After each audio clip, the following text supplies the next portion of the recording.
Kristen Atchison here, and we're going to do a practice problem for our repeated measures ANOVA.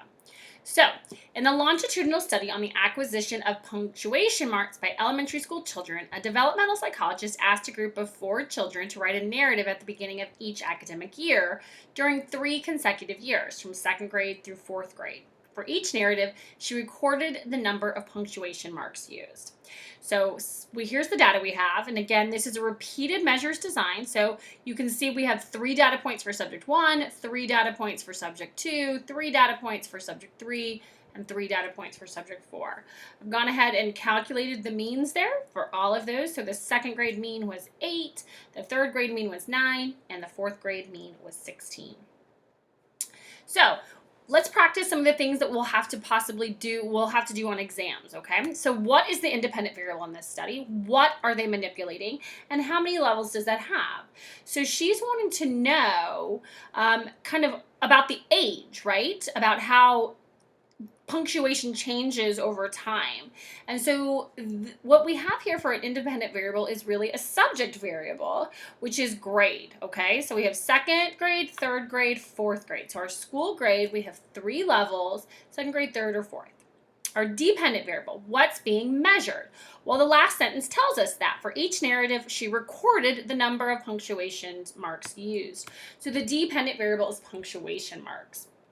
Again, the dependent variable is what's being measured. Now, this is important because you're going to need to use this information in the statistics part when you're writing your APA formatting at the end. So what kind of experimental design are we using here? We're using a 1-factor within subjects or a 1-factor repeated measures design. Now we're going to call it 1-factor because we're here in complex ANOVA, and the other kind of complex ANOVA is 2-factor. Remember, factor is just another name for an independent variable. So we have 1 independent variable, we have 1 factor, right? Our null hypothesis is there is no effect of school level on the amount of punctuation marks used. Our alternative hypothesis is at least one treatment mean will differ from another. At least one school level will be different from the others, right? These are just the written formats. There's no mathematical formats included here. If we were to include those mathematical equations, they would look similar to the ways that we've discussed them in previous lectures.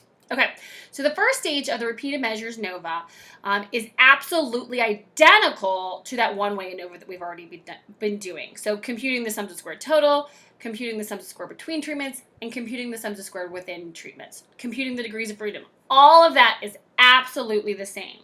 That's why we're calling this complex ANOVA, because we're taking our regular one-way ANOVA and we're adding an extra step, okay? So this is everything that you've already learned is there. You know it. You can use it. And we're just going to build upon that as we move on. So our formulas for stage 1 are absolutely the same. Nothing's changed. We still have our sums of squared total. We still have our sums of squared within treatments. We still have our sums of squared between treatments. And sums of squared within treatments and between treatments are still additive to sums of squared total.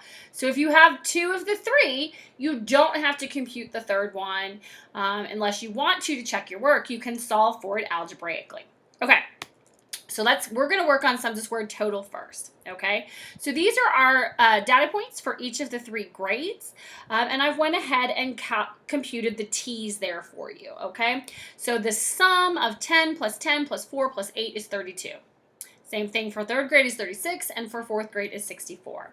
Since we're calculating our sums of squared total, I'm going to square each of those values and add them together for all 3 of those grades.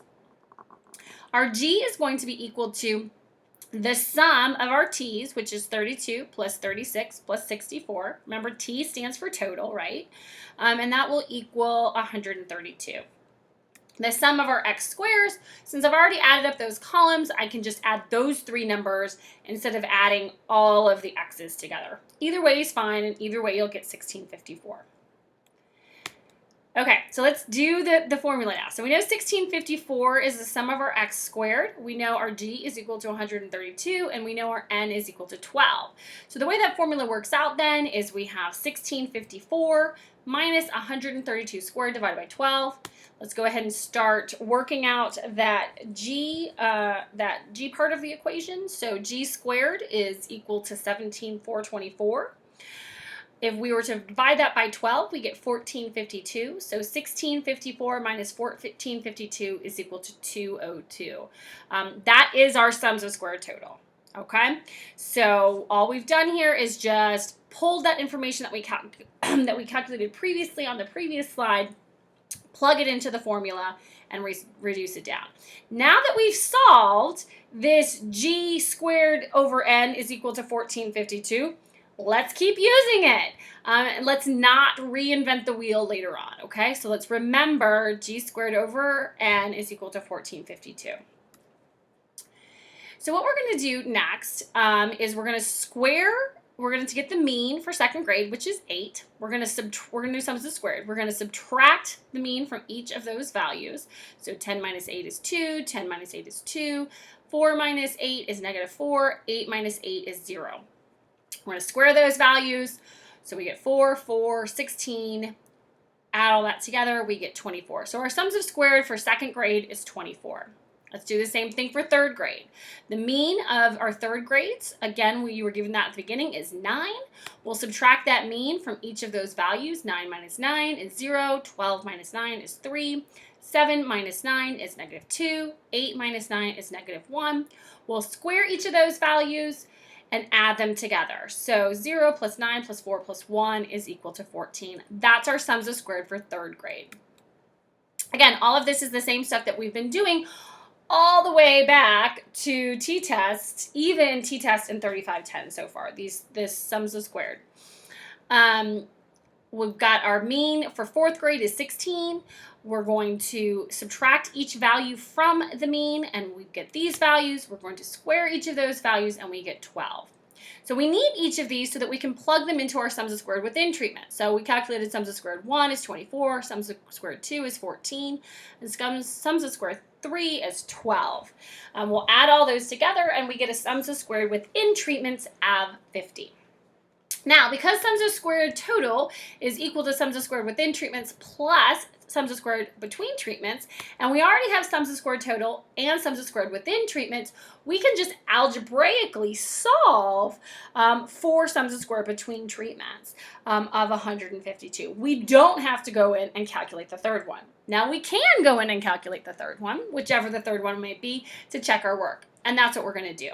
So sums of squared between treatments, we have t for second grade of 32, t for third grade of 36, and t for fourth grade of 64. We'll square each of those values. We know that our little n is 4 and our big N is 12. We've already calculated g squared over n, which we calculated as 1452. So we only have to calculate that front part of the equation now. So 32 squared divided by 4 plus 36 squared divided by 4 plus 64 squared divided by 4. We will carry out those squares and we get these values. We'll divide each of those values by little n and we get these values. We will add those values together and we get 1604. We will then subtract that 1452 and we get sums of squared between treatments 152. Yay! Our numbers match! So again, by doing that third equation, whether it be in one-way ANOVA, repeated measures ANOVA, or two-factor ANOVA, you can check your work because of this additive relationship. Okay, so we've got most of the stuff done for step 1. All we have to do is our degrees of freedom. So our degrees of freedom total, our big N was 12, so we have a degrees of freedom total of 11. Our degrees of freedom within treatments is 9. Our degrees of freedom between treatments is 2. Our degrees of freedom between subjects. Now this is a new formula. You haven't seen this one yet. Degrees of freedom between subjects is saying, okay, well how many subjects did we have? And that's our little n, 4, and we're going to subtract that to equal to 3. Same thing with degrees of freedom error. This is new to repeated measures ANOVA. And what we're going to do is we're going to take that within treatments degrees of freedom, which is 9, and we're going to subtract that degrees of freedom between subjects because we don't have really 12 people in our study. We have 4 people in our study. So we're needing to subtract that out because remember we have to eliminate that individual difference. So this is what we're doing here in degrees of freedom. Error is we're eliminating the idea that these are separate subjects because they're not. Okay? And so we are left with degrees of freedom error of 6. So now let's move on to the second stage. This is the newer part, okay? And again, we're doing this to remove the individual differences from the denominator. If we were to just use our sums of squared within treatments, the problem is that's acting like these are different people that have individual differences, but it's not. It's 4 kids that were followed for 3 years, and so we need to equate for that. So what we're going to do is we're going to compute sums of squared between subjects, and we're going to see how much variability is due to the different kids, right? And then we're going to subtract that out of sums of squared within treatments, and then what we'll be left with is sums of squared error. Again, we do this because in the research design, there was never individual differences. But the way we calculated sums of squared within treatments, we calculated individual difference into that. So we need to quantify how much individual difference is and subtract it. Okay, so the first way that we do that is we need to come up with person totals, okay? And how we do that is just the same way we came up with grade totals. You add the numbers together. So when we came up with grade totals, we added 10 plus 10 plus 4 plus 8, and that was our T. We're going to do the exact same thing here, except we're going to add our scores per person, and we're going to get a person total. And we're going to do the same thing for person 2, and the same thing for person 3, and the same thing for person 4. So our person total, which will be P in our equation for sums of squared between subjects, when we add 10 plus 9 plus 17, we get 36. And for person 2, 39, for person 3, 24, and for person 4, 33. So just like we added totals together for grades, we're going to add totals together for persons. It's helpful to start thinking about this as rows versus columns, okay? So the grades are in our columns, the person totals are in our rows, because that's what we're going to do when we get to 2-factor ANOVAs. So we're doing the exact same thing, we're just calling it something a little bit different. So we're going to add each column together, and those are our grade values, and we're going to add each person together, those are our row values. Okay, so here are the new formulas for step 2, where we have sums of squared between treatments, we've already calculated, and sums of squared between subjects is new. If you look at these formulas, they're almost essentially the same. The difference is in sums of squared between treatments, we were adding up those columns, right? We were adding up those grades, and we were saying, well, how many scores are in each grade, right? Well, we had 4 people, so that's how many scores went into that. And that's why we have T squared divided by N, is that's how many scores were in that T total. The sums of squared between subjects is essentially the exact same formula, except this time we added up the rows. We said, okay, well, what's the person total? And how many scores went into that total, which is the number of conditions. And so that's why we have K. So essentially, these are the exact same formulas. You're not doing anything different than you've done before. But instead of going down the columns, you're going to go across the rows. And again, thinking of it that way will be helpful because we will continue to do this when we get to 2-factor ANOVAs as well. Okay, so let's do it. Our person totals we had were 36, 39, 24, and 33. Again, we know K is 3. We had 132 as our grand total, and we have N12 as our big N. Again, we've already calculated this. Now, it's important to know if you're like, well, do I use the G for P or do I use the G for T? Either way, all you've done is added all of the scores together. Whether you add up all the T's or whether you add up all the P's, you will get the exact same number, okay? Because all you're doing in that G, that grand total, is you're adding all of the scores together. So that's why we're going to continue to use this exact same piece, right? This 1452 for this particular problem. So we'll calculate the sums of squared between subjects. We'll take 36, we'll square it, divided by 3, 39 squared, divided by 3, 24 squared, divided by 3, 33 squared, divided by 3.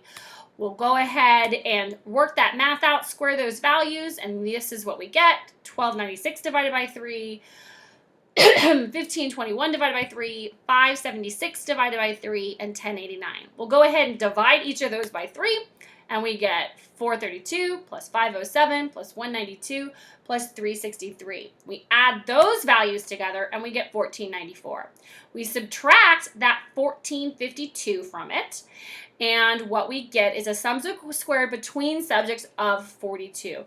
This is our estimate of the variance due to individual difference that we need to pull out of that sums squared within treatment. Because remember, this is within subject's design. There was no individual difference. So this is what there would have been due to individual difference if these were different people. But because they're not, we're subtracting that out, okay? So this is our formula for sums of squared error.